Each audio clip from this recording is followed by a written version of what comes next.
Lesson 99, page 612, is over the Pythagorean Theorem. I kind of wish this were lesson 100 because I think it's such a good lesson, and it's probably my favorite lesson, but it's 99, and it's very important. You're going to use this until you graduate. All right, so make sure you know how to say it. Pythagorean Theorem. At least that's how I say it. And then make sure that you know some of these terms we're going to be talking about, and especially that you know the Pythagorean theorem as stated in an equation. All right, so page 612 says, the longest side of a right triangle is called the hypotenuse. All right, so in this lesson, we're just concerned with right triangles. The Pythagorean theorem only applies to right triangles. It does not apply to other triangles. So it has to be a right triangle. Okay, the longest side of a right triangle is always opposite the right angle, because if you remember, the angles correspond to the sides, and the 90-degree angle is the biggest angle. These are both acute, so the longest side will be opposite that. Okay, so this is called the hypotenuse. Okay, the hypotenuse. And then the two shorter sides, those are called legs. Okay, so remember those terms. You have, in a right triangle, you have your longest side, which is the hypotenuse, and then you have your two legs. Okay? It says every right triangle has a property that makes the right triangle a very important triangle in mathematics. The area of the square drawn on the hypotenuse of a right triangle equals the sum of the areas of the squares drawn on the legs. All right, so I've drawn a right triangle, and I've drawn some squares. Now, these probably aren't perfect because I was estimating, but they will work for the illustration. Okay, so let us say that the length of this hypotenuse was 5, and the length of this leg was 3, and the length of this leg was 4. Okay, and then you drew squares with the lengths of one side of the square being the length of the triangle, the side of the triangle. All right, well, if you find the area of the square here, you're going to do 3 squared, which is 9. For this one, you're going to do 4 squared, which is 16. And for this one, you would do 5 squared, which would be 25. All right, now this relationship is very important. It will always come out that 9 plus 16 is 25.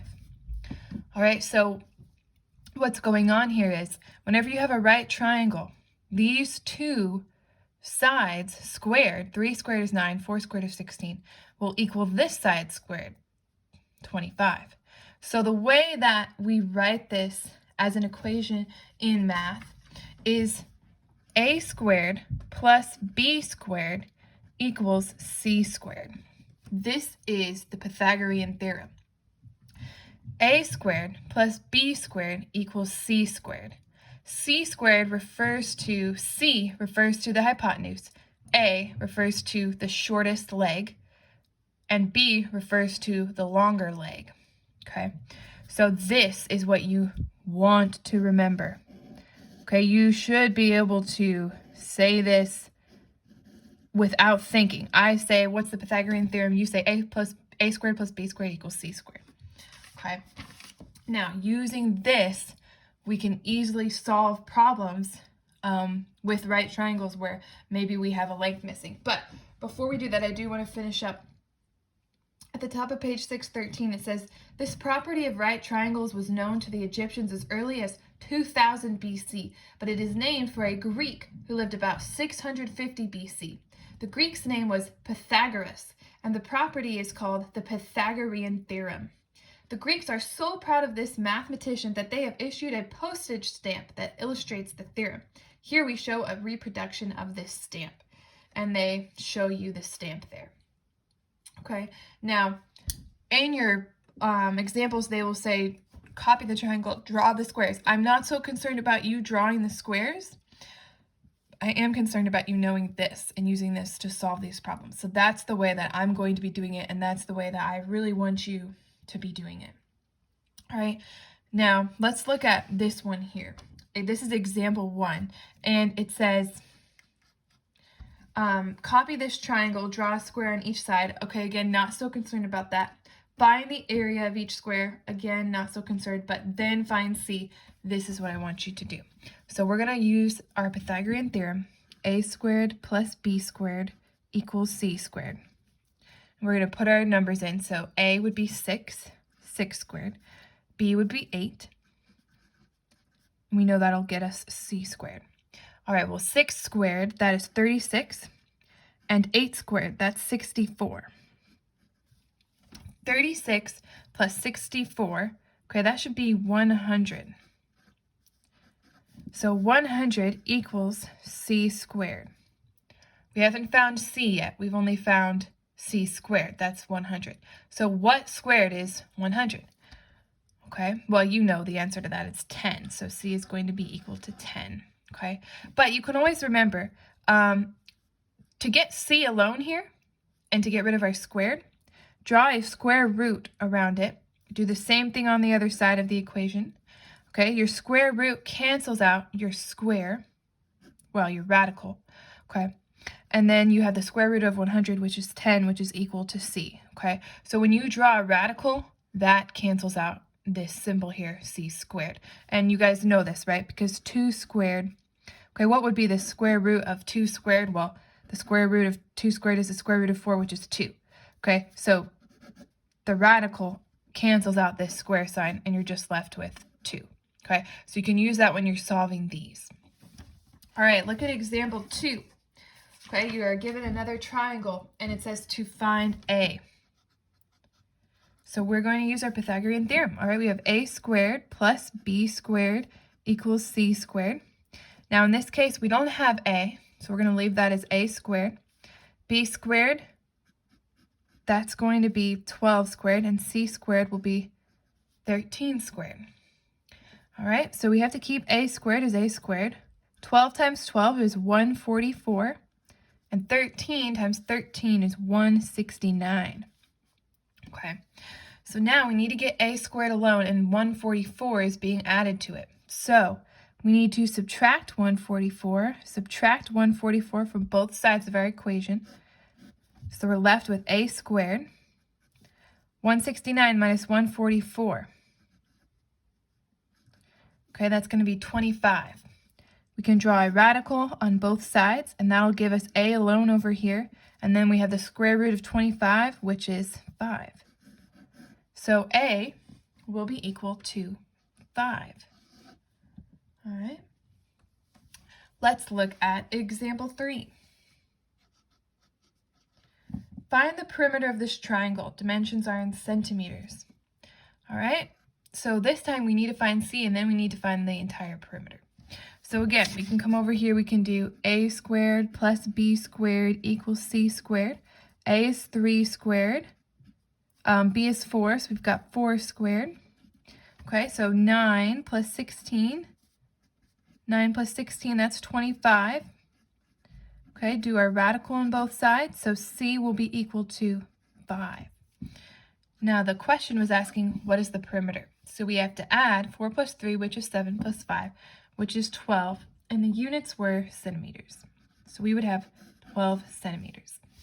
All right, now you might be wondering, okay, cool, but why in the world do I need to know about the Pythagorean theorem? And for some of you, you might not use this, but some of you might. Okay, if you go into construction, and maybe not if you go into construction, but maybe you want to do some work on your own house, you will probably use the Pythagorean theorem, right? Because if you think about making square corners, how do you know if corners are square? Well, one way you can do it is by using the Pythagorean theorem, okay? My father uses this when he builds stairs, right? Because stairs, you want square corners with 90-degree angles, and you want each square to be exact so that the entire thing is very safe and sound. Okay, so this is something that you might use, so it's very good to just be very handy with it. Okay, so go ahead and do practice A, B, and C.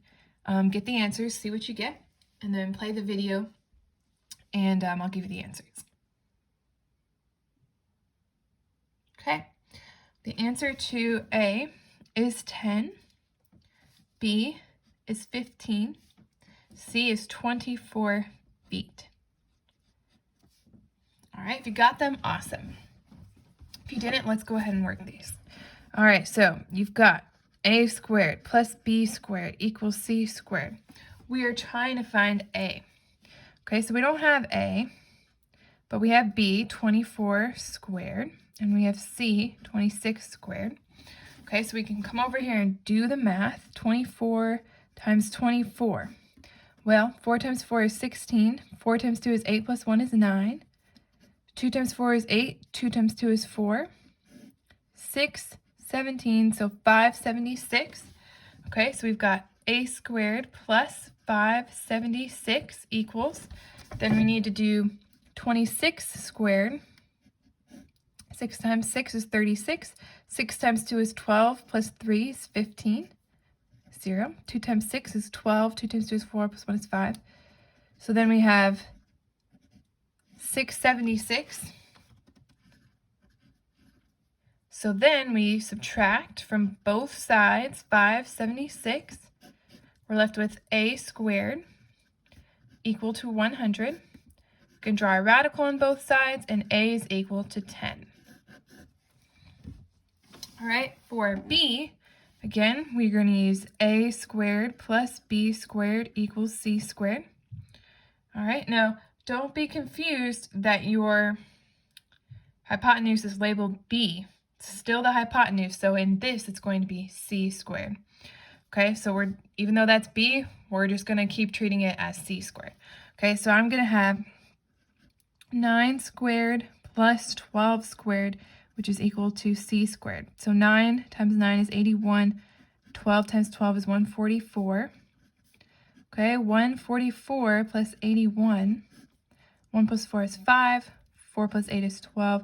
225, which is equal to c squared. We can draw a radical on both sides. That'll get us c alone, and the square root of 225 is 15. So b is equal to 15. And lastly, c.